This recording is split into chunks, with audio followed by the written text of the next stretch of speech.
Hey everyone, Treant Monk here.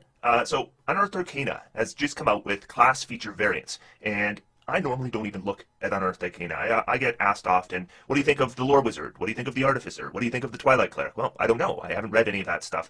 And the reason I don't read Unearthed Arcana, I learned my lesson a long time ago, in that usually what happens with this kind of stuff is they throw it out there, and it's way, way too powerful. And then obviously, eventually, they come to the conclusion that it's way too powerful, and they either don't do anything with it, or they thrash it and turn it into something much, much weaker. And I think, honestly, that's probably guesswork, right? You get a lot of feedback that this is way overpowered, and then sometimes you take the Hexblade and you don't really do anything with it, and then you take the Arcane Archer and you destroy it, and then you put them in the same book. And so I find that Unearthed Arcana, although it gets you into the mind a little bit of the designers, I find that it's not really helpful, because we're taking things that probably won't appear as written if they ever make it into the game. But then, about a week or two ago, they came out with Unearthed Arcana for class feature variants, and I'm doing a series where I'm doing variants for 5th edition. I started with classes, so this became very relevant to what I was doing, and I thought I should probably go through it. And then once I did go through it, I felt it was something I wanted to talk about. So today we're going to talk about Unearthed Arcana, the class feature variants, and I'm going to give you my take on it. A few years ago, I publicly brought up that we were going to start exploring the possibility of introducing variant class features for the classes in the player's handbook.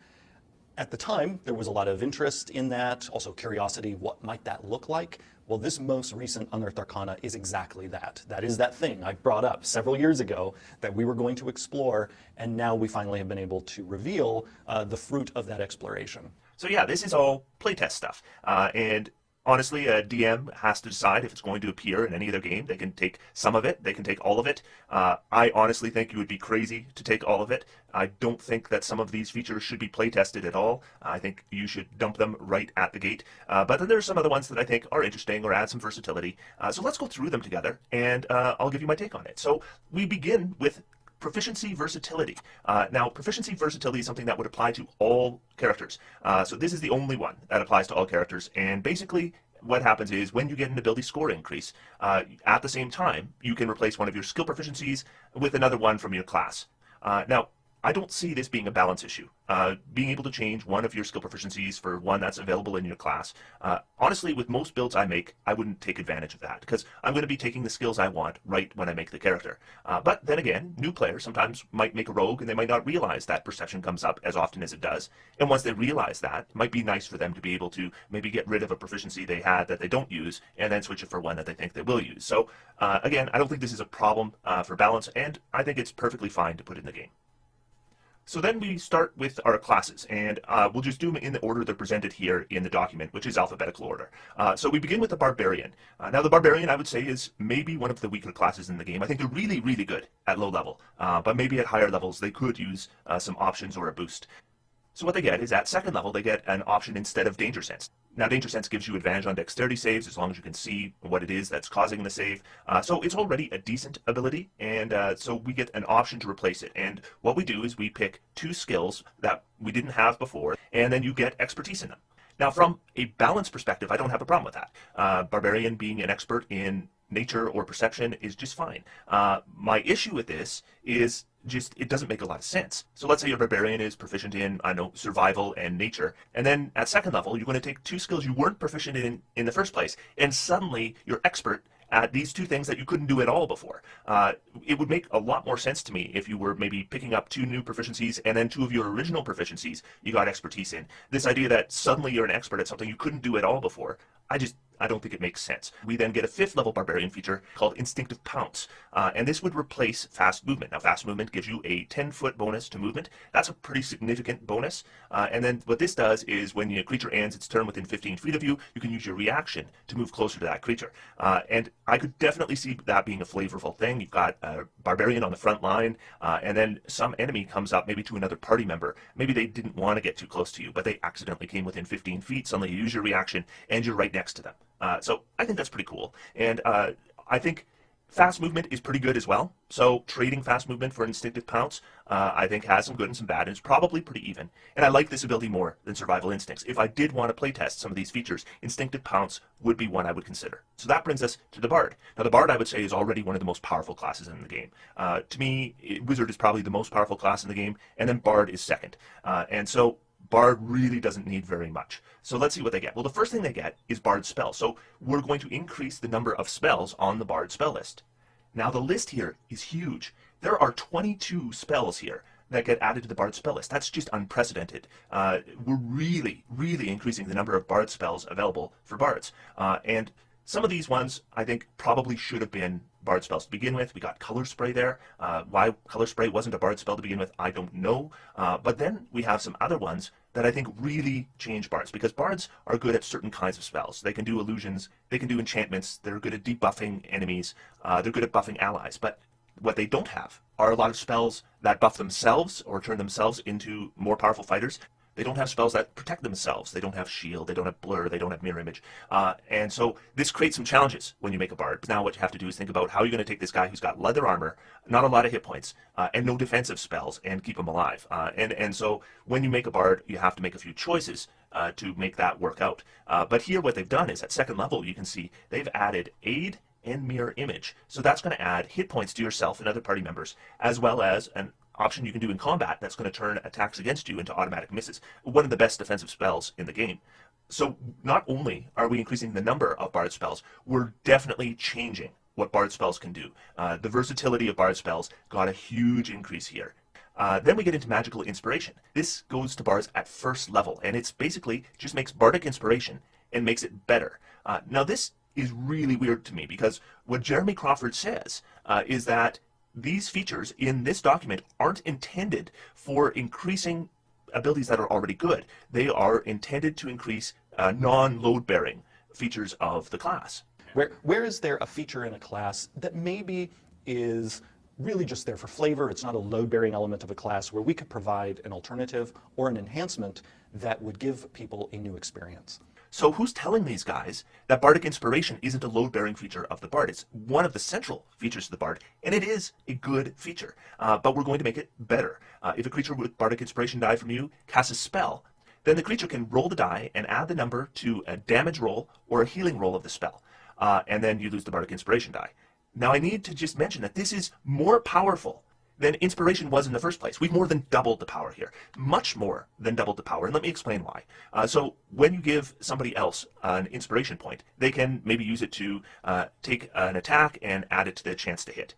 So you might increase the damage on one attack. Now, Valor Bards have a special thing where they can actually increase the damage of that attack. But what we're doing here is you cast something like a mass area spell, then you can increase the damage to everyone that spell hits.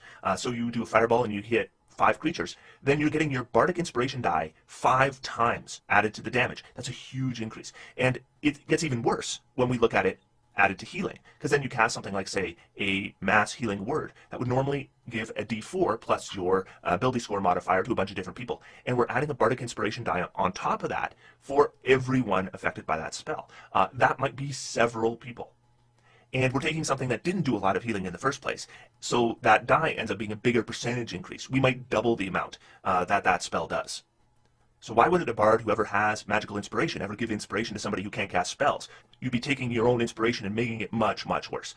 Because magical inspiration on top of spellcasters. And did spellcasters really need a boost? Is that what happened? They thought, is there some way we can make this so it's better for spellcasters than non-spellcasters? Because that's what they did. I think that's a big mistake, and I would never use this ability. And then we get spell versatility. So this again is a first level Bard feature. These are all features that Bards are getting right away. And so whenever they finish a long rest, they can replace one spell they've learned with another spell, because Bards of course have set spells. And every class that has set spells is going to get this feature, the ability to switch out spells, except Warlocks get strangely screwed here. But the Bard is definitely going to be able to make lots of use of that, being able to switch out known spells. Now, I don't think this one is broken.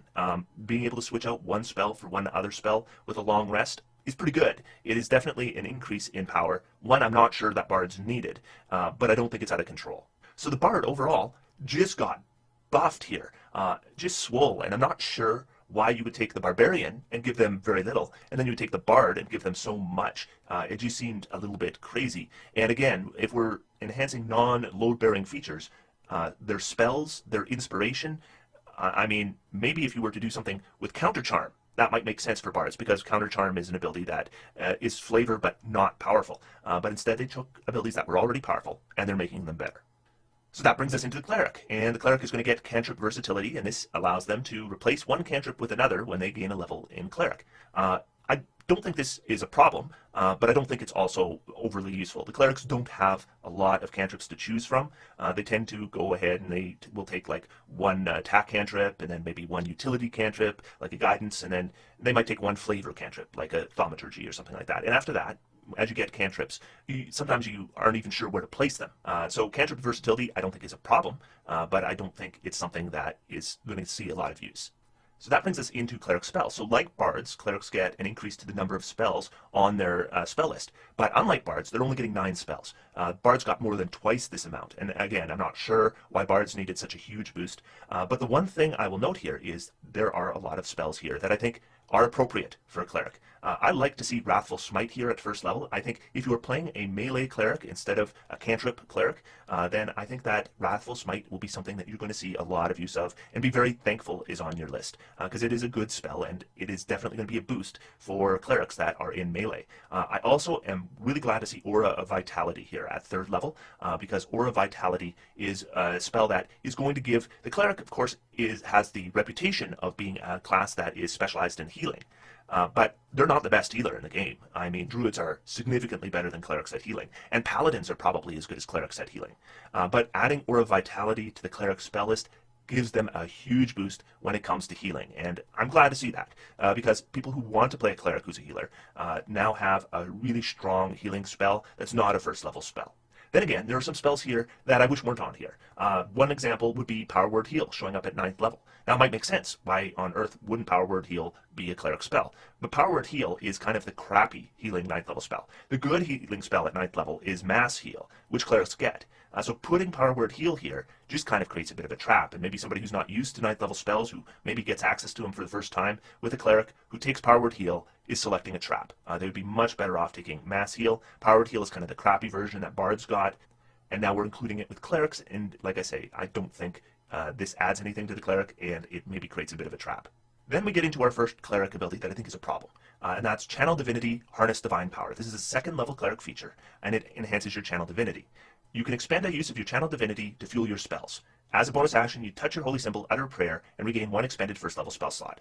So what will happen is, at 2nd level, a Cleric has 1 use of Channel Divinity, and then they can trade it for a 1st level spell slot. And that doesn't sound bad.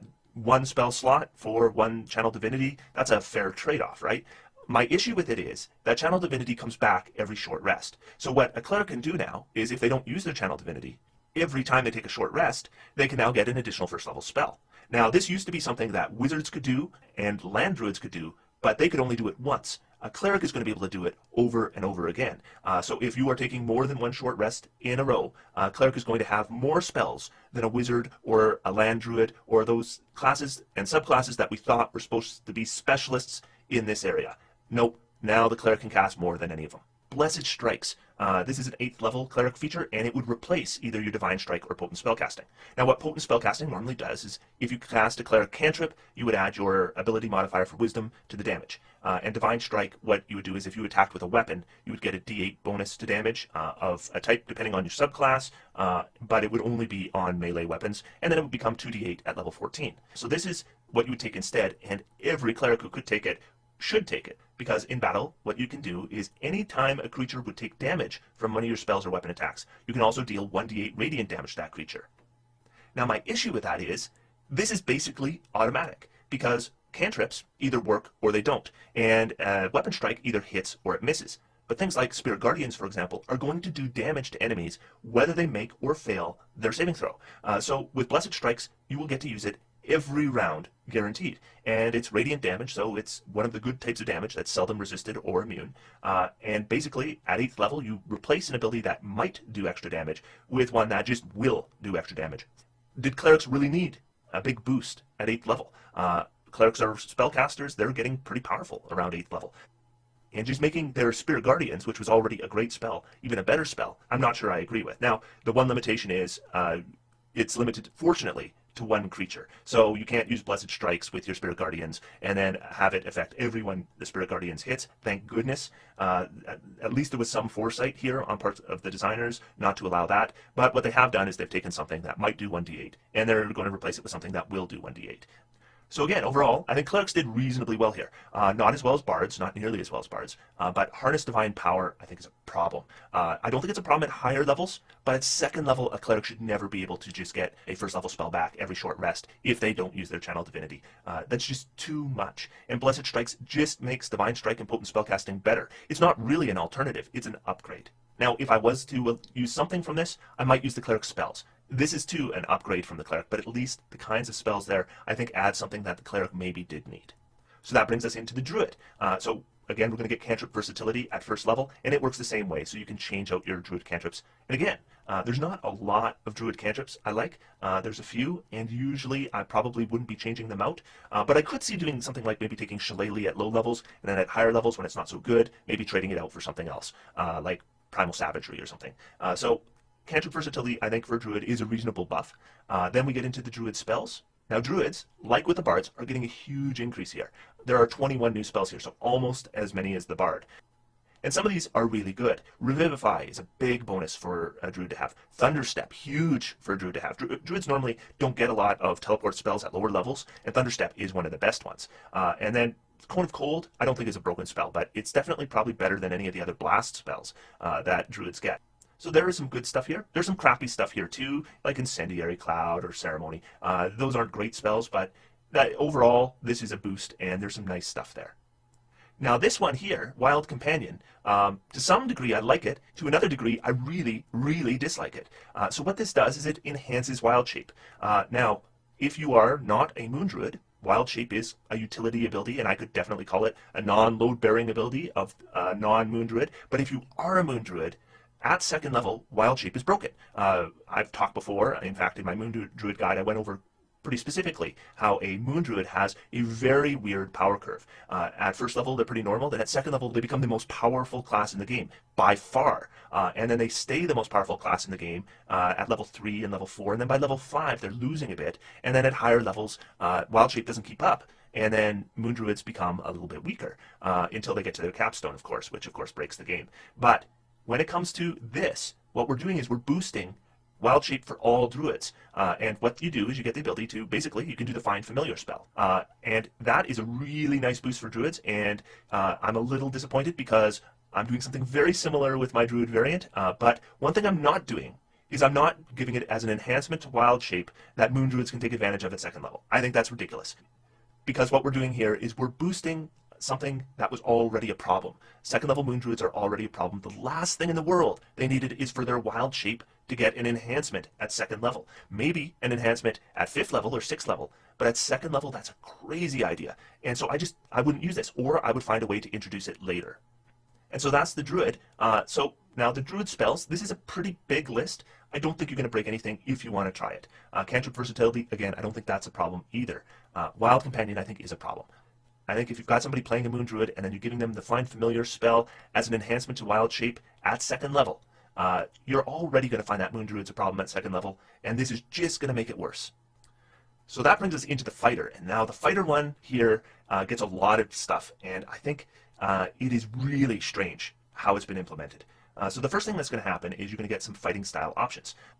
So the first and unique fighting style that the fighter gets is Superior Technique. So only a fighter can take this. And basically you're going to choose one of the Battle Master maneuvers, and you're going to get a d6 to fuel it. This is similar to, there's a feat in the Player's Handbook that does this. Now, I'm not sure whether it's balanced to be giving something that would normally only be available to a specific fighter subclass and only at level 3 to give access to that at level 1. It seems pretty good to me. I'm not sure that it's broken, except for some of the maneuvers they've added, I think makes it broken. But if you were just using the Player's Handbook maneuvers and you allowed Superior Technique as a fighting style option, I think that could work. But since we're talking about fighting style options, let's look at the ones that are going to be available to everyone that gets a combat style. So these fighting styles are going to be available to the Fighter, Paladin, and the Ranger. Now, before we get into the specific styles, everyone gets Martial Versatility. And basically, whenever you gain a level in a class, you can change one fighting style to another.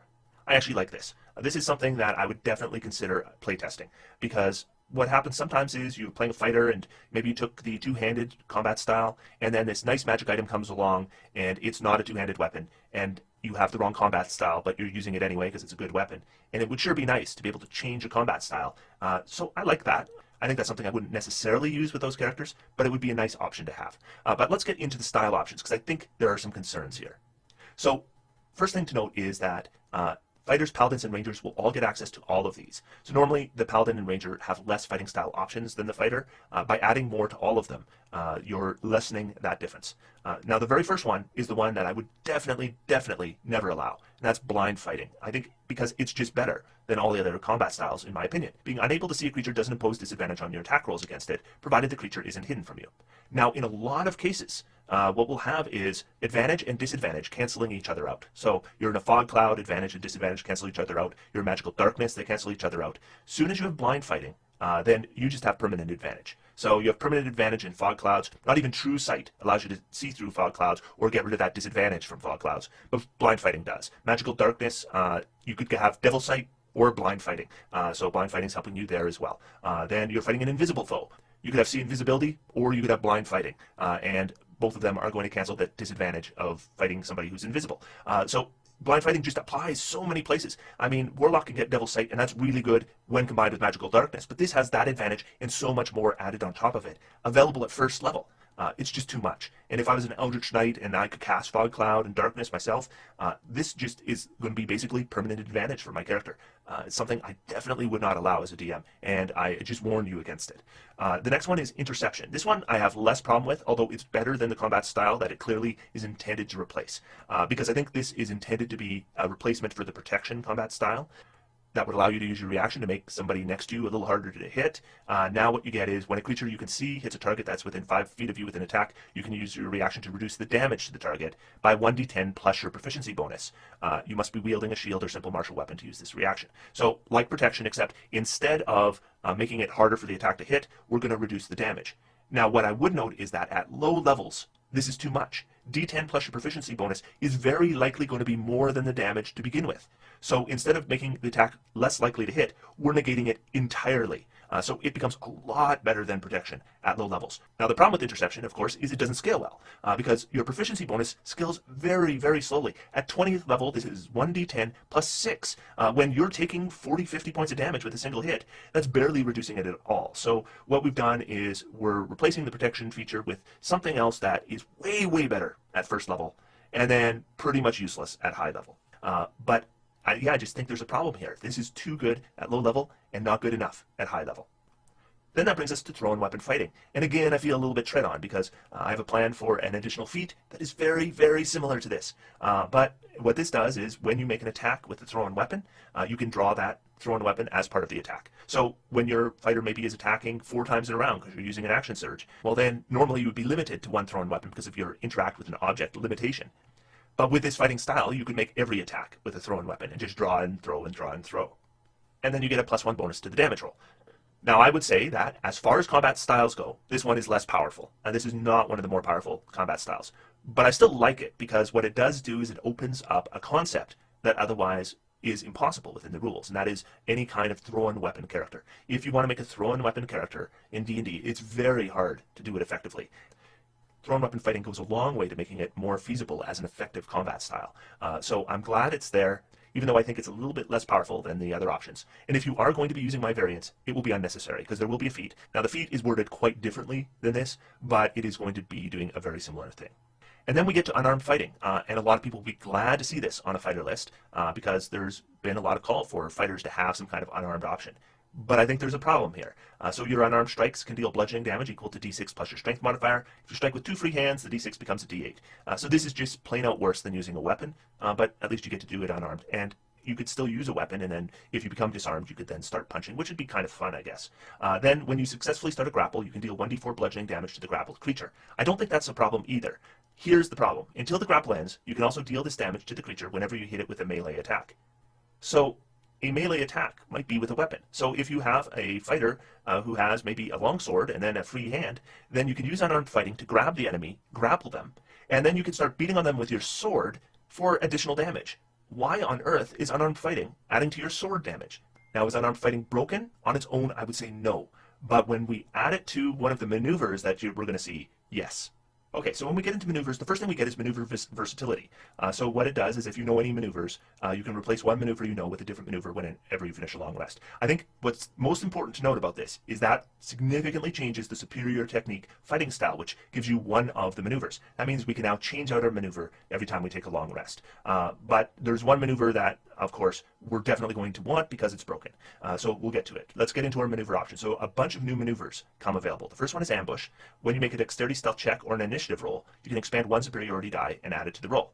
I don't necessarily have a problem with this in terms of theme. I mean, some fighters are ambush style, and adding to stealth checks or initiative rolls makes some sense in that regard. I do think this becomes too obvious a dip, though. For an assassin build that wants to dip fighter and then, grab superior technique and then grab ambush, and then they're going to get a bonus on their initiative roll or on their dexterity stealth check, that's going to stack with advantage. It's also going to stack with expertise. So I think this ends up becoming better for non-fighters who dip fighter than for straight fighters. Then we get bait and switch. This one I actually do like. I like this maneuver. When you're within 5 feet of an ally on your turn, you can expend your superiority die and switch places with them, provided you spend at least 5 feet of movement. This movement doesn't provide opportunity attacks. Then you roll the superiority die, and until the start of your next turn, the ally gets a bonus to AC equal to the number rolled. So unlike evasive footwork, this AC bonus is going to last for the entire turn, which I think makes sense. The fighter needed some kind of option to boost AC more than just against attacks of opportunity with their superiority die, and this gives that option. It's not for yourself, it's for somebody else. And I don't have a problem with that either, because sometimes fighters are based on protecting their allies. So, an enemy attacks the wizard, and then the fighter can come up, pull the wizard out of danger, and give them a bonus to their armor class. I think that's a nice ability. So, bait and switch, if you want to playtest some of these, that might be one to consider. Now we've got brace. When an enemy you can see moves within 5 feet of you, you can use your reaction to expend one superiority die and make one weapon attack against the creature, and then you add your die roll to the damage. So this, again, is a little bit like riposte. Riposte uses your reaction. If somebody misses you with an attack, you can use your reaction to make an attack on them. So this is another way we can use our reaction to attack our enemies. And once again, this is something that a rogue who dips into fighter might want to grab so that they can make a sneak attack in addition to the one they make on their turn. Because sneak attack is one of those things where if you can make an attack not on your turn, then you can make another sneak attack in the same round. So riposte is already a way that a rogue can sometimes do that. I think this one would be easier to trigger, so I think brace would be a really good way for a rogue to get advantage of that. And so once again, we're getting an ability that I think works better if we're dipping fighter than if we're just playing a fighter. Then we get to the one that I just think you should never use, and that's restraining strike. Restraining strike is broken. So what happens is, when you hit a creature with a melee weapon attack, you can use a superiority die and bonus action, and you can grapple the target. And then you add your superiority die to the strength athletics check. Now, that in itself would be fine. Here's the problem. The target is also restrained while grappled in this way. So what we're giving is, potentially a first-level fighter, the ability to restrain enemies. And restraining, just so you know, it's going to give advantage on all attacks against that enemy. That enemy's attacks are all going to be made with disadvantage. And if you're doing something that requires a dex saving throw, they'd have disadvantage on that as well. That is way too much. And that you can technically now access this at first level. That is crazy. I would never allow restraining strike. And again, now if you took the grappling combat style, you would restrain the target and then you would smash it with advantage and additional damage with your melee weapon. Not something that I think you want to be including in your campaign. Then we get to Silver Tongue. This one is just weird. It's not unbalanced, but it's just weird. When you make a charisma deception check or a charisma persuasion check, you can expend one superiority die and add the die to the ability check. So what we're doing is we're taking a fighter and we're making them better at deception and persuasion. What that has to do with fighting, I have no idea. What that has to do with the flavor of the fighter, I have no idea. What that has to do with the flavor of the battle master, I have no idea. It's just out of nowhere. We're just going to take something that's maybe more in line with what we think of maybe for bards, rogues, or that kind of thing, and we're just going to throw it on the fighter randomly. I just don't understand why this would be something that would enhance the flavor of a fighter. It just takes away from it. Then we get into Snipe. Now, Snipe is okay. Snipe is something that I would probably allow as a DM. As a bonus action, you can expend one superiority die and make a ranged weapon attack. You can draw a thrown weapon as part of making this attack. If you hit, add the superiority die to the damage roll. So what we're going to do here is that when we make a fighter that is going to be an archery fighter, currently with the Player's Handbook rules, you're pretty much forced into using a hand crossbow at some point. Because with a hand crossbow, you can use your bonus action to get an additional attack on your round. So Snipe is kind of an alternative to that. So we could have a fighter, and then maybe they use a longbow. And then we can use our bonus action to make an additional attack. Not every round, but for a few rounds in a day. And at least that gives us narrows that gap between using hand crossbow and other kinds of weapons. So snipe is something I'd probably allow, and I think it does add to the versatility of a fighter and still fits the idea of a fighter. And then we get Studious Eye, and this is another one that is not unbalanced, but just weird. So instead of adding to persuasion and deception checks, we're going to add to insight and investigation checks. Because whenever we're thinking of Sherlock Holmes, we're thinking fighter, right? Or battle master. Again, I don't get it. When we're talking about battle masters, I do understand that's part of the theme to be able to size up an enemy. But insight and investigation checks, that's not really sizing up enemies. We're now just talking about investigating, being a detective. And being a detective is something I would put more in mind of maybe a rogue rather than a fighter. So it just seems out of place for me. So overall here, the fighter has done quite well. They've got a new technique for combat that's quite good. They're getting a whole bunch of maneuvers. Some of them are just straight out broken. But this is all really just pushed into low level. Massive boosts at low level. We're getting combat styles that are exceptionally good at low level, not so good at high level. We're getting maneuvers that we're going to be getting at low levels that are really, really good. And the thing is that the fighter didn't need a boost at level 1. Fighters were already good at level 1. Who told the designers that, you know what's a problem? Fighters at level 1, they're just not tough enough. Fighters are fine. Fighters have problems at higher levels. Now, speaking of a class that could really use a boost at level 1, how about we talk about the monk? So now I am well on record as suggesting that I think the monk's worse than the ranger. I think the monk is the weakest class in the game. Key points just do not last at all. And without key points, monks are just terrible. Bad AC, bad offense, and they have to use key to do anything interesting. And that key, like I said, it just doesn't last. It's gone almost immediately. So I definitely think the monk could use a big boost. So what they've done is, number one, we get monk weapons. Now what monk weapons does is you can use this feature to define your monk weapons rather than using the definition in martial arts. Now that is a little bit unclear to me because this is not a replacement for martial arts. It's supposed to be an enhancement to martial arts, which means the initial text of martial arts should all still apply. So rather than using the definition in martial arts, it would instead probably be either reworded to, in addition to using the definition in martial arts, or there should be a replacement ability. So I think that's just a technical error on their part, and I'm not sure which one was intended. You can choose a number of weapons to be your monk weapons equal to 5 plus your wisdom modifier, minimum of 5 weapons. So we would expect that to be probably closer to 7 or 8 weapons. The chosen weapons must meet the following criteria. They must be simple or martial weapons, you must be proficient with the weapon, and the weapon must lack these properties: heavy, special, or two-handed. So this, I think, sounds better than it is, because let me tell you, if you are playing a first level monk and you are not a race that gets any special weapons, every weapon that meets this criteria is already a monk weapon. So you don't get this feature, you just lose it. So the only ones who are going to get advantage of this is either if you're multi-classing into monk, or if you're playing a race that gets some kind of special weapons, like maybe like an elf, and then you could choose longsword, for example. So immediately, I dislike this because what we're doing is we're rewarding people who aren't full monks or are special kinds of races, but the average monk gets nothing here. This is just like taunting them with, haha, you can't use this ability. Yes, most monks can't use this ability. That's stupid. Then we're going to get Key Fueled Strike. So this is a second level monk feature. If you spend 1 key or more as part of your action on your turn, you can then immediately make 1-armed strike as a bonus action. So the obvious thing here to note is most monks get no use of this, and that is intended by the designers. What this is doing is this is making it so that subclasses like the Way of Shadow and the Way of the Four Elements, which have certain features that consume their entire action, spending key and often casting a spell, this feature now allows subclasses like that to still get their unarmed strike in. So this isn't intended to be a boost for your average monk. This is really just intended to be a boost for spellcasting monks. Now, those kind of monks needed a boost. But again, regular monks, your standard monk, gets nothing here. So then we're going to get into key features. So these are just additional things you can do with your key. Now, if I didn't mention before, key is something that monks run out of fast. Really, really fast. Key is more than any other resource in the game that I can think of, something that just goes immediately. I guess Action Surge even goes faster. But key with a monk, it's very likely that after your first combat that you start using it, you're going to be out by the end of your combat. Maybe at super high levels that isn't the case, but certainly at the levels that see the most play, that's been my experience. So let's see what else we can do with our key. Number 1, Distant Eye. When you make a ranged weapon attack, you can spend 1 key point to prevent attacking at long range from imposing disadvantage on your attack rolls until the end of your current turn. That's terrible. That is terrible. Because monks aren't good at ranged weapons. Monks can use a short bow, they can't use their martial arts with ranged weapons.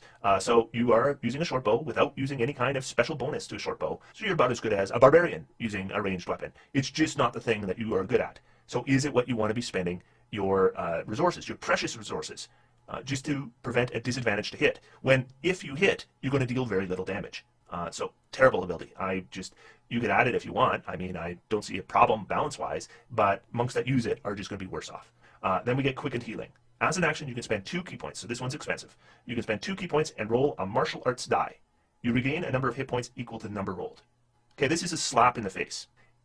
You know what the martial arts die is at 2nd level? It's a D4. So you can use an action and 2 key points to get 1d4 plus 0 in healing. When you get to 5th level, that becomes a d6. 2 key points for a d6 healing. And it never, even at 20th level, this is d10 for 2 key points. I mean, that's not healing. This is just taking your key points and just throwing them away, because I guess they don't realize how valuable key points are to a monk. And then, that's it. That's all the monk gets. So monk weapons, an ability that most monks can't use. Key fueled strike, an ability that most monks can't use. And then 2 key features that are both absolutely terrible. So apparently, when I'm thinking that the monk is the one that maybe needs the biggest boost, the designers clearly disagree. In fact, of all the classes in this, the monk got less than any of them. The wizard at least got one ability that I thought was okay. The monks don't get any good abilities here. I guess monk weapons, if you were to take maybe an elf monk, like a wood elf monk, and then you could use a long sword, and that would give you a d8 with your primary weapon instead of a d6. I guess you could even use versatile with it, maybe even get a d10. That might be okay, but I don't want all the monks to be wood elf monks. Just your standard monk, your standard human monk gets so little here. It's just disgusting. I just can't imagine sitting down with multiple designers. And how many designers? And so a lot of our work when coming up with these class features, and this work was done by Dan Dillon, Ben Petrosor, and myself, then getting some editorial support from Wes Schneider. Presumably all who know this game sat down, said, let's create a bunch of new stuff and new options for classes, maybe boost some classes that are a little bit weak, like the Ranger, and Monk? No, we're going to give them nothing. I just don't understand. But okay, let's move on. The Paladin. So the first thing the Paladin's going to get is the fighting style options.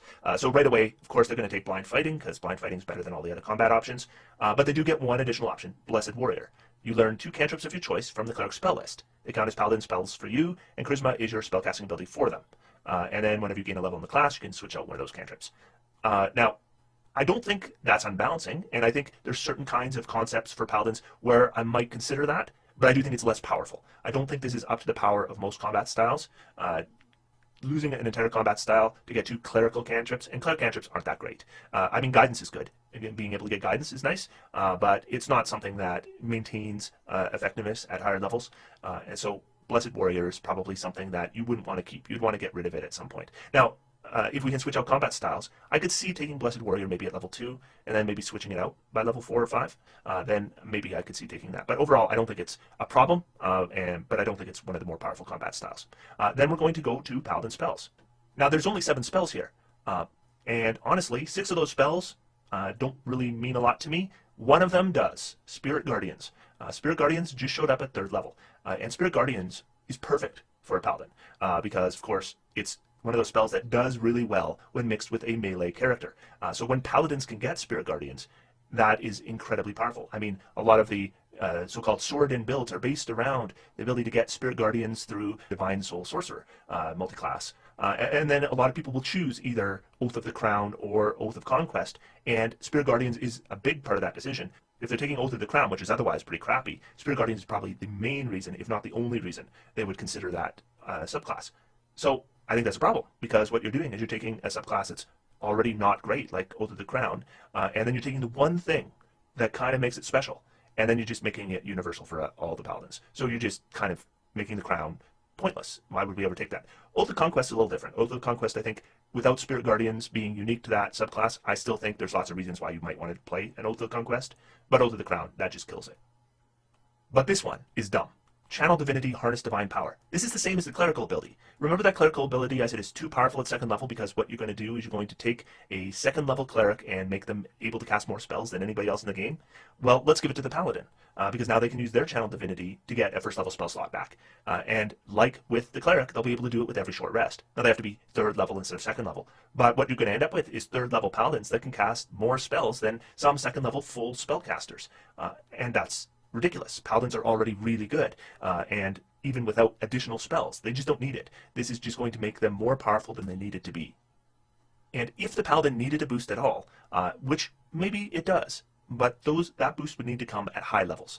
The Paladin does fine at lower levels, and it does fine at mid levels. Once we get into high levels, Paladins often have to multi-class out to remain being competitive with the other more powerful classes. So it might have been nice to see some higher level options, but instead it's lower level stuff. And I'm not sure that's boosting them where they need to be, and Harness Divine Power making them able to cast more spells than other spellcasters is ridiculous. So let's go into the Ranger, and the Ranger is one where we all knew that whenever something like this came out was going to get a lot. The Ranger, because of feedback we've received over the years, we knew had a number of features where people would love to see some alternatives. Right. So that's why when you look at this article, you'll see there are a lot of replacement options. Now, what I didn't expect is how much. And unfortunately, I think it's too much. I think it's way too much. I think things here break the game. And that's too bad, because Natural Explorer is terrible. Favorite Enemy is terrible. Primeval Awareness is terrible. Hide in Plain Sight is terrible. And being able to switch those out for more interesting abilities, I would love that, if those abilities weren't problematic. But some of these ones are. So first we get Deft Explorer. This is a first level Ranger feature that replaces Natural Explorer. Of course, any player who gets a chance to switch out Natural Explorer doesn't need to hear what it's being switched for, they're doing it. So you're going to choose one of these abilities right at first level, then another one at 6th, then another one at 10th. And there's only 3, so you're going to get all 3. The first one is Canny. So you choose one skill, and you got a bunch of like rangery kinds of skills, and you become proficient in the skill, and you get expertise in that skill. Again, this is a lot like that Barbarian one, where we're going to just out of nowhere take a skill. So let's say you're 10th level, and you just have never been a stealthy character, and then suddenly you're an expert at stealth overnight. Not an expert in any of the skills that you've been practicing for 10 levels, but you're an expert on something that you've never done. So I don't think it makes a lot of sense. At first level, I guess it makes just fine sense, because you can say, well, this just happens to be what I'm an expert at. But if we're taking this at anything but first level, then it's kind of silly. It doesn't make a lot of sense to me. And then, of course, we're going to add 2 languages, because, again, Rangers seem to get a lot of languages. Their favorite enemy in the Player's Handbook gives them additional languages, and now what we're going to do is the thing they replace Natural Explorer for will give them a lot of languages. So if you switch out Natural Explorer and you keep favorite enemy, you could have just a ridiculous number of languages, not with, a wizard or lore bard. Nope, the Ranger. Okay, so then that brings us to the second one, roving. Your walking speed increases by 5, and you gain a climb speed and a swimming speed equal to your walking speed. I like this. Nothing wrong with this at all. Increase to the walking speed of 5 is a reasonable number. It doesn't make it crazy. It doesn't tread on the foot of barbarians and monks, but it gives them just a little bit of extra speed that I would think a ranger might be able to do. And then a climb speed and a swimming speed, I'm okay giving those to rangers if I'm going to give them to anyone. A ranger would kind of be the first one I would give it to. So roving, just fine. Now we get to tireless. This one is going to wreck your game. So as an action, you can give yourself a number of temporary hit points equal to 1d10 plus your wisdom modifier. You can use this special action a number of times equal to your wisdom modifier, and you regain all expended uses when you finish a long rest. In addition, whenever you finish a short rest, your exhaustion level, if any, is decreased by 1. So, you are a first level ranger, and you choose tireless, and let's say you've got a 16 wisdom. So now you're going to be able to add 1d10 plus 3 temporary hit points 3 times a day. That's an additional 24 to 25 points of hit points that you can take, in addition to your initial D10. So we're going to have a character that is going to be able to take 35 or more points of damage at first level. Because sometimes there's anxiety among players about one class encroaching upon another class's identity. I'm bringing this up to let people know the identity is intact. Not because, even close. Yeah, one spell versus an entire list is a very different play experience. Now, Barbarians are supposed to be the specialties of hit points, right? They can get a D12 at first level, and then when they rage, they can reduce the damage of a lot of things they take, but they can't do this much. So this completely cuts on what the Barbarian is supposed to do. So yeah, maybe switching out a spell isn't treading on somebody else. But here what we're taking is the specialty of another class, and then we're giving it to the ranger, except better. Now, this doesn't scale nearly as well, but at first level, allow a ranger to have this. It kind of makes a barbarian pointless now. You can now have far more durability with a ranger than you can with a barbarian. Now, of course, if you are a barbarian and you take berserker, then you're pretty much forced into a dip in ranger to get this short rest recovery, because that is going to allow berserker to actually work. So barbarians that are berserkers on their own, we get nothing. They get nothing here. And the designers, I thought, knew that was a problem, that berserker barbarians, their rage mechanic, their frenzy mechanic, I should say, is just too much. It doesn't work right. And we're going to give the fix to rangers, not to barbarians.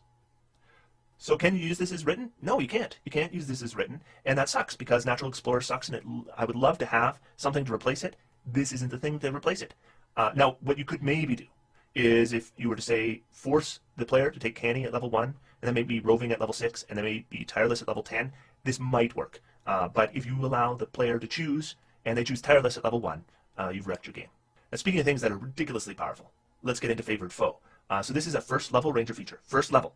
Replaces favored enemy, which is useless. Okay, so we're taking something that's basically useless, and we're going to replace it at level 1. You can call on your bond of nature to mark a creature as your favorite enemy for a time. You know the Hunter's Mark spell.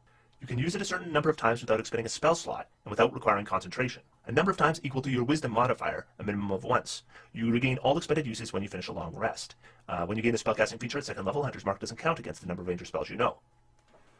So if you're playing a ranger and you have, say, a 16 wisdom, and then you take this instead of the useless favored enemy, then what you're going to end up with is a character that can cast 3 first-level spells a day, except those 3 first-level spells are better than normal first-level spells, because it takes a spell that's already a good spell, and then it enhances it by removing the concentration.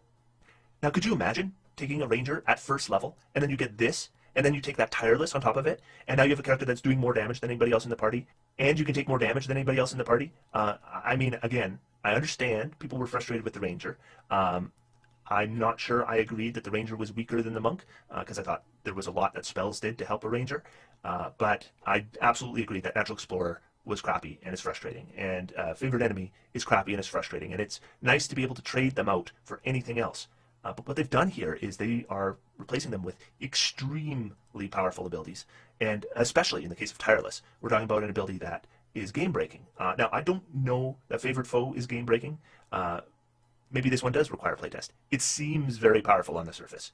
And the one thing I noted is it seems very powerful for rangers that use two-handed weapons. It seems very powerful that rangers that use archery, and not powerful at all for two-weapon fighting rangers. Two-weapon fighting rangers here get screwed, because Hunter's Mark, in addition to requiring concentration normally, it also requires your bonus action a lot. It requires your bonus action to place, and it requires your bonus action to replace it. So bonus action economy is tough, combined with a Hunter's Mark. So having that as the boost for Favored Enemy to be replaced with Favored Foe really helps out rangers that aren't using two-weapon fighting, and it's not much of a boost for rangers that do use two-weapon fighting. So then we get into our fighting style options, and I've already gone over most of those. We're going to add one additional more. Druidic Warrior, and this is a little bit like Blessed Warrior for Paladins, except you can choose Druid cantrips instead of Paladin cantrips. I would say this is better than the Paladin version, because I think the Druid cantrip list offers a little more interesting things. I could totally see maybe taking Shillelagh, but then again, Shillelagh requires a bonus action. And then you have your Favored Foe requiring your bonus actions. So I'm not sure how effective Shillelagh would be, because it would interfere with your ability to place your Favored Foe. So maybe it's not so great. And again, some of those combat styles are ridiculously tough.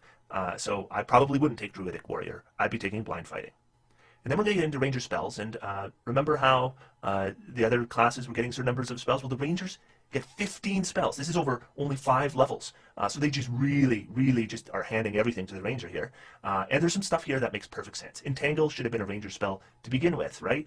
Gust of Wind always should have been a Ranger spell. But there's some definite boosts here that are significant. We're going to add Aid. By the way, Aid is going to stack with Tireless. Tireless is adding temporary hit points, and Aid is going to increase your hit point maximum. So just screw you, Barbarians. It's just too much. This is not focused. They're just throwing the kitchen sink at the Ranger here. We're just going to give it everything, and we're going to not care how broken it is, so that maybe people will shut up about the Ranger being a problem. We've got Searing Smite. What is that doing on the Ranger spell list? I guess just because they figure, let's give the Ranger a little more damage potential. But it is not thoughtful. It's not making sense with how we think about a Ranger. Blinding Smite, again, why is it there? Again, I don't think for any good reason. I think it's just we got to make rangers better, guys, so let's just keep throwing stuff at them. That's what we're going to do with the ranger, and then maybe people will shut up about it. But this isn't a fix. That's the problem. This isn't a fix. A fix would be bringing the ranger up to the level of other classes. This isn't doing that. This is exceeding that. And it's not even doing it in a particularly flavorful way when you're adding things like smite spells to the ranger. Then they get spell versatility. Now, no one spells for rangers are a sore spot for a lot of people, including me. So being able to change out a spell with a long rest, I have no problem with that. None at all. So that is one I would definitely allow if I was a DM. Then spellcasting focus. So rangers can now use druidic focuses. I'm not sure this is a big boost for a ranger. I mean, right now they're probably just using a component pouch. So now they can use a focus instead. And I don't think that's a big bonus, but it's fine. Then we get to primal awareness. Now this replaces primeval awareness. That is potentially the worst ability in the game. It's certainly in the top 2. And so then having any option other than primeval awareness, you're going to jump at. And so what you're going to do is you're going to get a bunch more spells known. In total, there are 7 additional spells known here. So for a 20th level ranger, that's about a 63% increase, but they're front loaded. So a 5th level ranger is actually getting a 100% spells known increase from primal awareness. Now the thing is that this is a very limited list, and it's a circumstantial list. And ultimately, I think that these choices fit more with the theme of what I think of a ranger than just their spell list increase. Now with primal awareness, one thing I want to point out as well is that you can cast each of these spells once without expending a spell slot. So this is something I originally kind of freaked out about, because I'm thinking, I mean, that's 7 additional spell slots. That's a lot of extra spells. On the other hand, when I look at these, some of these are rituals, like Commune with Nature, Detect Magic, and these are all really circumstantial spells. So these aren't necessarily spells you're going to be casting every day, and these aren't transferable spell slots either. So you can cast these spells multiple times if you want to use your regular spell slots. But rangers don't have ritual magic, so Detect Magic, Commune with Nature, after the first casting, they will use a spell slot. So I'm not sure this needed to be there. I think it would have been fine to have these require the ranger's resource of their spells, but I'm not sure this is a breaking thing either. And if you want the ranger to be able to cast these spells without using resources, then this is one way to do it. Another way to do it would have been to have them cast them as rituals. Maybe that would have been better because it would have taken more time, but I'm not sure that's a problem. So this here, I mean, it created an emotional reaction for me, I think. And once I got back to it and looked at it again and thought about just the impact of being able to cast these without a spell slot, these particular spells, I'm not sure that's a problem. So then we get to Fade Away, which replaces Hide in Plain Sight. And when I said Primeval Awareness is potentially the worst ability in the game, Hide in Plain Sight is the one that's going to challenge it. Hide in Plain Sight, if you can trade it out for anything, you're going to trade it out. So Fade Away is a no-brainer. So what does it do? You can use a bonus action to magically become invisible, along with any equipment that you are wearing or carrying until the start of your next turn. Once you use this feature, you can't use it again until you finish a short or long rest. So this isn't terrifically powerful. This is invisibility that lasts for 1 turn, once per rest. But what I do like about it is that this is Hide in Plain Sight. This is what Hide in Plain Sight probably should have done from the beginning, because what you can do is you use your bonus action to turn invisible, and then you can use your action to take the hide action. And so then, once you've taken the hide action, now you can move and you are unseen. So you're hiding in plain sight. Now, the one issue people might have with it, and I could totally understand this, is that being able to turn invisible doesn't really fit with the theme of a ranger. What they really probably should have done is they should have just replaced hide in plain sight, and instead of having invisibility, have it be something non-magical that provides the same benefit as invisibility, just so it fits more with the theme of rangers. But in terms of mechanics, I think this is a really obvious fix for hide in plain sight, and again, I would definitely allow it. And remember, you can reskin things too, so you could reskin it to make it feel more ranger appropriate. So then we get to the Beastmaster, and the Beastmaster is one of those ones where the designers know there's a problem. They know there's a problem with the Beastmaster and that it needs some kind of fixing. So when they came out with this, they clearly had that in mind. So they are going to give the Beastmaster Ranger a couple additional companion options. And those companion options are Beast of the Air and Beast of the Earth. Now those don't sound like they have any flavor at all, but the idea is that you take Beast of the Air and then it's going to appear like a quarter challenge rating creature, so you can have this appear like a hawk or like an eagle or like a raven, whatever you feel fits your character, and then you would just kind of treat it like that, except with these stats.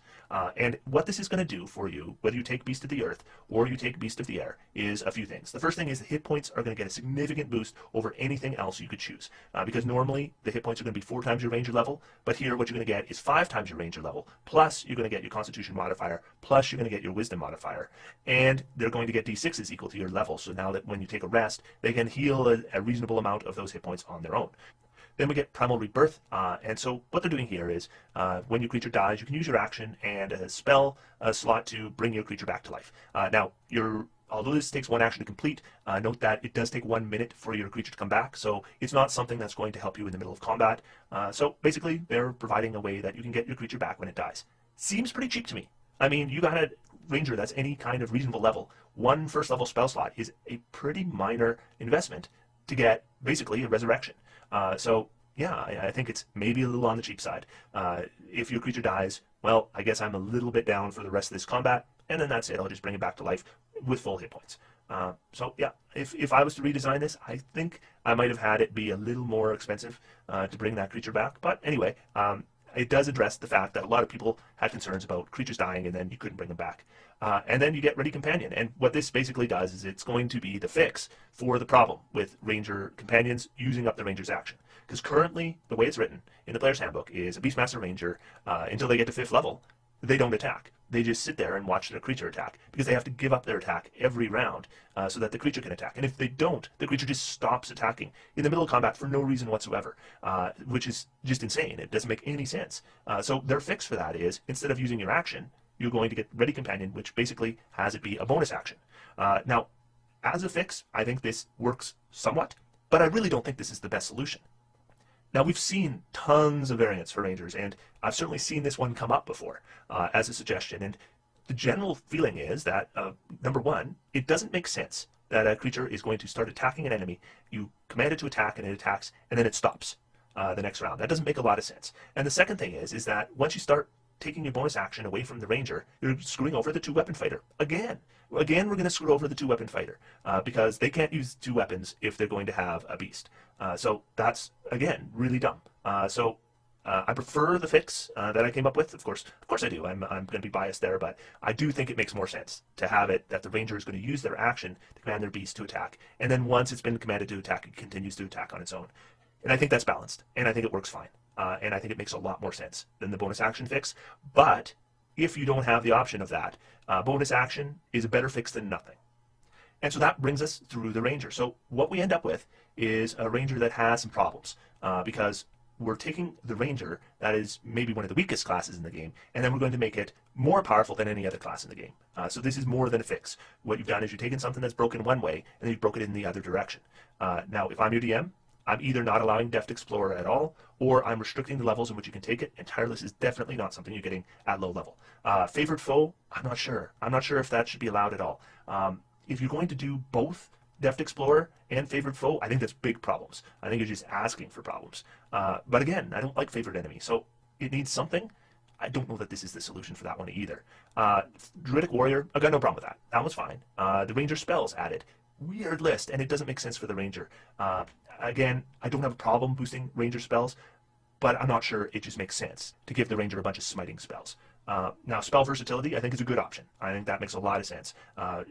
With my Ranger, I gave prepared casting, similar to a Cleric or a Druid. This accomplishes a similar thing, just in a different way. Spellcasting focus doesn't really matter. It's not really a boost. It's just fine. Primal Awareness, I like. Primal Awareness is one I would definitely allow to somebody playing a Player's Handbook Ranger if they want to try it. I think you should do it. Primeval Awareness is an insult. Primal Awareness, I think, really adds to the flavor of a Ranger. I think this is a good ability, and this one is well thought out. And Fade Away, I think, from a balance perspective, it's fine. And I think it accomplishes what Hide in Plain Sight should have done from the beginning.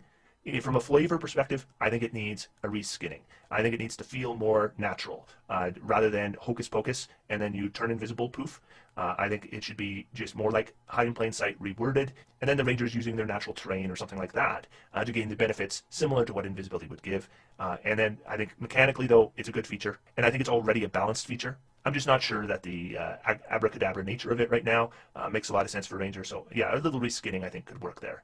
As for the companion options, I would definitely allow them. If you are having a player who wants to play a Beastmaster Ranger and they want to do these options instead, I would definitely allow it. I do think that Primal Rebirth is a little bit on the cheap side, and I'm not a huge fan of the bonus action fix, but it's something. And if you don't play a 2-weapon fighter, then you can just play, a Ranger that uses a great sword or that uses a bow, and the bonus action is not going to be a huge problem then. So that brings us into the Rogue. So the Rogue only gets one thing, and that is we're going to boost their cutting action. Where is there a feature in a class that maybe is really just there for flavor? It's not a load-bearing element of a class. So when did this become a non-load-bearing thing for rogues? And when did second-level rogues need a boost? If I look at a rogue, I see a class that's really good at level 1, 2, 3, 4, and then falls behind at level 5. And some people disagree. Some people think that the rogue does just fine right to level 20. I'm not sure I agree. I think the rogue does really well at low levels, like really well at low levels. And then once we get into the mid levels, I think they start to fall behind. I understand that the special abilities of the rogue are supposed to make up for that. Don't think they match up to spells personally, but I don't think the rogue is a terrible class. But I do think at low levels they're a really good class. And so if I'm going to give them a boost, and I'm only going to give them one boost, I am not going to do it at level 2. So what they get a boost to is Cunning Action, and Cunning Action is already a fantastic ability. This is a load-bearing ability. One of the main reasons I take Rogue is to get Cunning Action at level 2.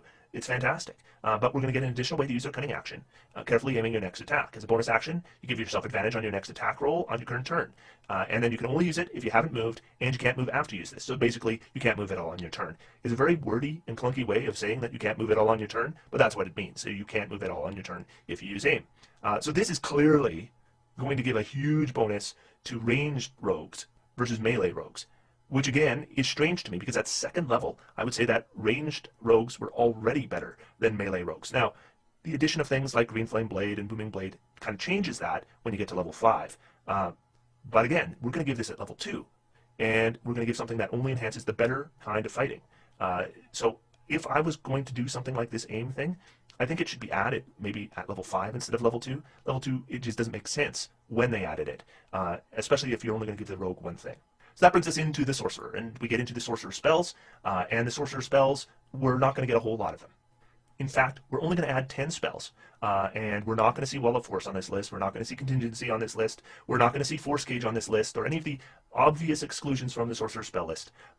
There's a couple good spells on here. I mean, Grease is a good spell, Foresight is a good spell, so Demiplane, good spell. So there are spells here that I might consider with the Sorcerer, but I don't think this is a huge power boost. It's certainly not a problem. You can add it in. I don't think it's going to hurt anything. Then we get Spell Versatility, the ability to switch out spells. Now, Sorcerer is going to get a huge boost out of this because Spell Versatility for a Sorcerer is massive because that's, of course, the chief disadvantage of playing a Sorcerer. So we're going to take the Sorcerer, make him feel a little bit more like playing a Wizard with Spell Versatility. And from a balance standpoint, I don't think it's a problem. And we're not getting so far into the Wizard territory that I think we're taking away from Wizards.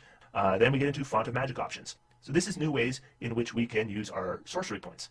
So what we get is Empowering Reserves. When you make an ability check on your turn, you can spend 2 sorcery points to get advantage on the check. The first thing I'd say is that's a pretty hefty cost.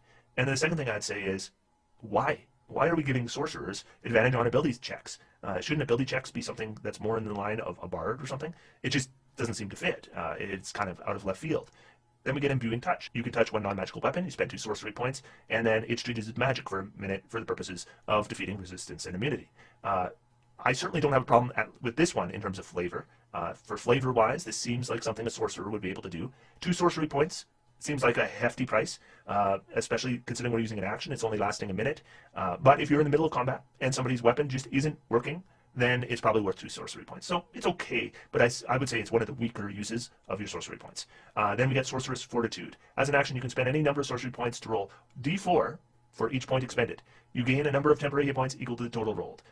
So that's a terrible amount of temporary hit points to get using sorcery points. D4 per sorcery point. You get 1 sorcery point per level, and then to level 2. So, you know, when we're talking about a 5th level sorcerer, you're not going to want to spend 5 sorcery points for 5 d4 temporary hit points, because then you can't do anything else. So it just seems a little too expensive for not enough benefit. And again, why are we even giving this to the sorcerer in the first place? Does that really fit with the theme of the sorcerer? I'm not sure it does. So then we're going to get into our metamagic options. And this is going to just be different options we can take with our metamagic. So the first one listed here is Elemental Spell. And I did a very similar thing with the sorcerer, at least the Draconic Sorcerer, is allowing you to change the damage type. Now what you can do is if you have Acid, Fire, Cold, Lightning, or Thunder damage, you can change it to any of the others. Cost 1 sorcery point. If I was playing a Blaster and I'm a Sorcerer, I would totally take that, especially if I'm a Draconic Sorcerer, because then you could benefit from your bonus to damage with spells that normally you couldn't. So, yeah, very similar to what I did, and therefore I like it. Next, we're going to go to Seeking Spell. When you cast a spell that requires you to make a spell attack roll or that forces a target to make a dexterity saving throw, you can spend 1 sorcery point to ignore the effects of half and 3/4 cover against the targets of the spell.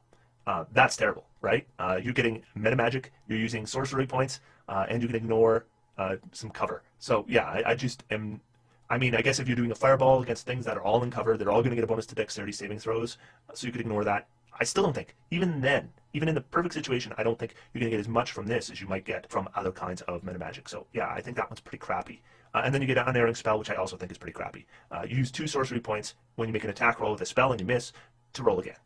And that is a huge cost for something that you're probably only doing with very low level spells. Now maybe if you're making some kind of sorcerer that's focusing on, I don't know, something like Chaos Bolt, and then you're going to actually upcast it with your higher level spell slots, and then you want to use your sorcery points to have misses turn into hits, I think you're going to be disappointed with that character build, but I could see you taking it for that kind of build. So yeah, I think overall it's pretty weak. So then we get into the Warlock. Now the Warlock, first thing they get is spell versatility, which we've already seen with a number of different classes, but the Warlock gets screwed, because what the Warlock gets is they can change out one of their pact magic spells, but they can't change out their Mystic Arcanum. And that's the biggest problem. Mystic Arcanum is limited to 1 spell per level, and you're stuck with it forever, and there's no way to change it. And spell versatility doesn't help that. So Warlocks kind of got screwed on the spell versatility front. Then we get into Warlock spells. Now there's 15 spells here, but most of them are high level. So these are mostly not spells you're going to be able to take with your back spells or switch out. So this is deceivingly not powerful. Now I'm glad to see Animate Dead on this list. I think Warlock should have had access to Animate Dead all along. So giving him access to Animate Dead is just something that I figured they were owed. But yeah, most of these are high level spells. Some of them are good, but again, like Magic Jar is a good spell. Do I want to take it with my Mystic Arcanum? No, I don't want to take it with my Mystic Arcanum, because that's a spell that I can cast once a day, and I can't cast any additional 6 level spells, or I don't have any other options. And Magic Jar isn't a spell I'm going to cast every day. It's going to be a spell I cast once in a while and be glad to do it. But it's not something that I'm going to be casting every day. Same with Create Homunculus. That's a spell I'm not going to be casting every day. These aren't good spells to be putting on the Warlock list, and so I don't think the Warlock is really gaining a lot here. Now we're going to get some additional Eldritch Invocation options, but before we do that, let's skip a little bit ahead, and we're going to talk about the new Pact Boon option, which they probably should have presented first, because they're referring to it all the time, and you don't know what they're talking about. So we won't make that mistake. Pact Boon option, now we can choose Pact of the Talisman. This, I would say, is the weakest of the pacts. It's not terrible, though. It's okay. What you do is you get a talisman, and then you can give that talisman to somebody else or keep it yourself. And whenever you make an ability check with a skill roll that you are not proficient in, you can add a d4. Now, because it's limited to skill rolls, we're not going to be adding it to anything like our initiative checks or our counter spell checks or anything like that. This is only for skills, and only for skills we're not proficient in, which means we're probably not going to use it very much. But still, you got somebody in your party that's terrible at stealth, and you want to boost them a bit, you hand them your talisman. d4 is not a lot. So as I said, I don't think this is as good as the other packs, but it's not terrible. It's okay. So let's get into our invocation options. So the first one we're going to get is Bond of the Talisman. And what it does is, if somebody else is wearing a talisman, you can teleport to them. And you can do this as often as you want. And then they can do the same thing, and they can teleport to you. So this is kind of an unlimited teleport, but it's circumstantial, right? Because it's only to the location that the person wearing the talisman is, or vice versa.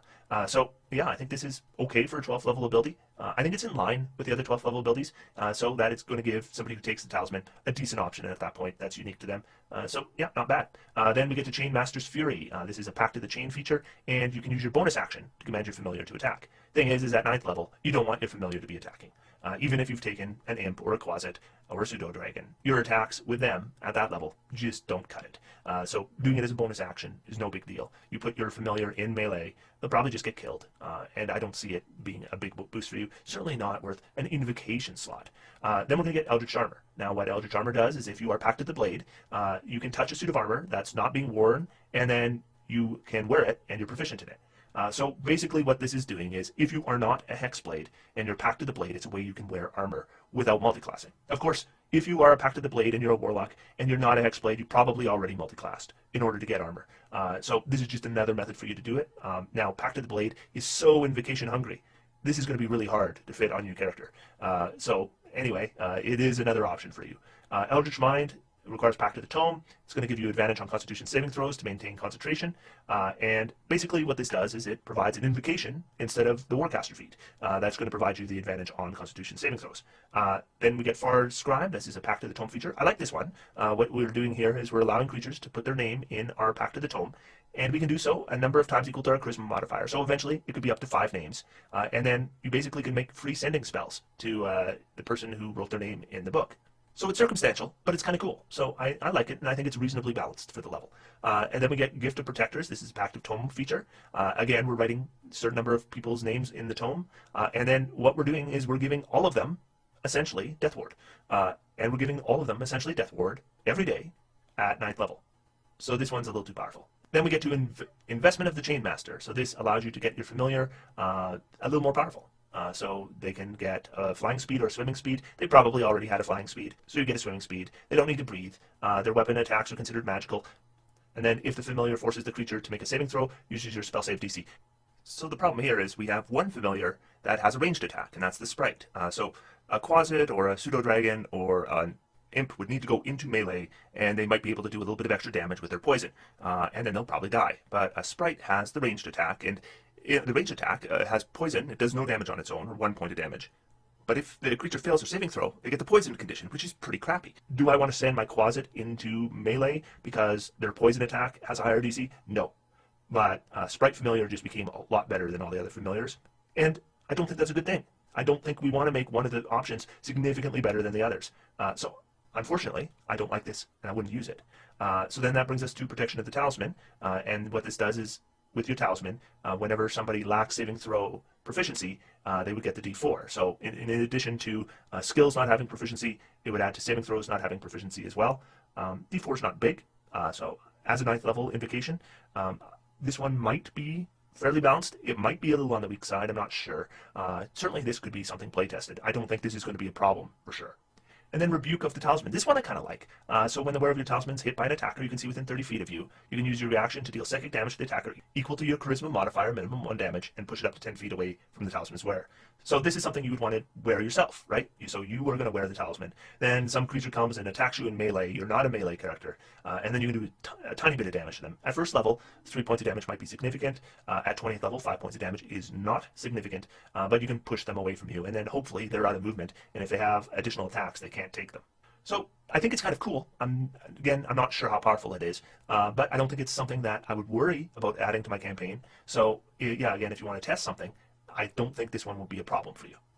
And then we finish up with the wizard, and the wizard gets very little, which is just fine. So we got cantrip versatility. They can switch out their cantrips. I think this is better for the wizard than any of the other classes that got it, just because wizard has a lot more cantrips that do a lot of more different things.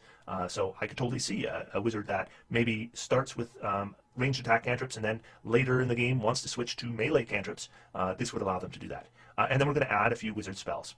I mean, the wizard really didn't need any spells, and they don't get very many spells here. We're talking 4 spells altogether, and none of them are ones that were a big problem that they weren't on the list. I mean, I would probably be considering Enhance Ability as a 2nd level spell, but yeah, again, these are not a big addition.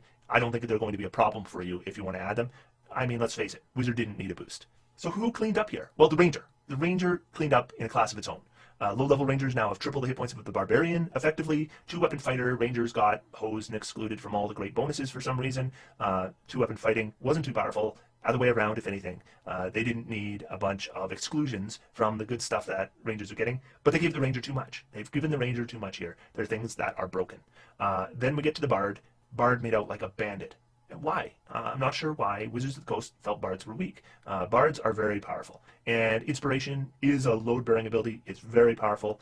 It's already a good ability, and what they did boosted it just too much. Then we get to the Cleric. Cleric got major boosts to several areas. Clerics, again, I guess, Wizards of the Coast thought were weak. I don't agree. I think Clerics were just fine. But yeah, they got some nice boosts. Then we got to the Druid, and the Druid got some big stuff too, but in some weird places. I mean, Moon Druids were already too powerful at level 2. They didn't need a big boost, but they gave him one, and I don't see why. So what we did is we took some of the problems that already existed with Druid and we just made them worse rather than alleviate them. So that's unfortunate. Then we got to the Fighter. Fighter actually got lots of boosts, but they were low-level boosts. So we've turned the Fighter into a dip class. We gave the Fighter boosts exactly where they didn't need it, and then we ignored the Fighter exactly at the points that they did need it. And then we got the Paladin that did not get boosted as much as the Fighter, but it did get boosted, especially at levels 2 and 3. And I think it's a mistake taking a level 3 Paladin and turning it into a full caster for the amount of spells it can cast. But yeah, that's essentially what happened. Then we got to the ones that didn't get a lot of love. So the ones that got a little bit of love are the Sorcerer, the Warlock, and the Rogue. They all got some minor boosts, again, in some weird places. Why are we boosting the Rogue at level 2? Why are we looking at Cunning Action and going, this is something that needed a boost? When we've got high-level Rogues that are still making single attacks, and then low-level Rogues that are really good. And so we're going to boost the low-level Rogues and ignore the high-level Rogues. So yeah, some things in weird places here, but yeah, Sorcerer, Warlock, and Rogue, they got some boosts in a very minor way. Now, the 3 classes that got basically nothing, the first one is the Wizard, and I have no issue with that whatsoever. Wizard is already a great class. I mean, it would have been nice to see maybe some of the weaker subclasses get some options, but they didn't. But also, a lot of hate here for the Monk and the Barbarian. And the Monk and the Barbarian needed some love, and they didn't get any, and that was just messed up. So that's my review of the class feature variants. Next week we'll be getting back to my variants. So the Trained Monk variant for the Druid will be next week, and I'm going to address some of the things I talked about today with the Druid. So I hope you'll join me for that. Until then, I'm going to sit back, relax, have some fun. D&D's for everyone. Thanks, everyone, and I hope to see you next week.